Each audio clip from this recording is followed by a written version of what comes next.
ৰাতিপুৱাতে প্লেন বনালোঁ আমাৰ লগৰজনীৰ ঘৰলৈ যাবলৈ। তাইৰ আজিৰ ভনীয়েকৰ বাৰ্থডে আছে বোলে, লগত আৰু এজনীক লৈ লৈছোঁ।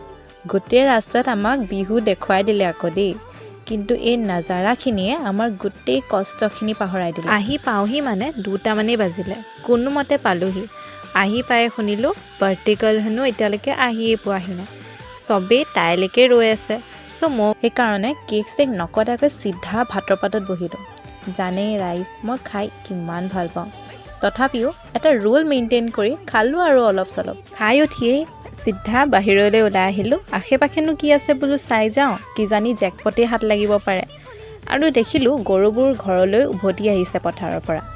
ইমান ধুনীয়া ছানৰাইজ আৰু ঠাণ্ডা বতাহ, কোনেনো মিছ কৰে হয়নে? সেইকাৰণে 1 মিনিটো দেৰি নকৰাকৈ আমি কেইকপিমান ফটোকে উঠি ল'লোঁ।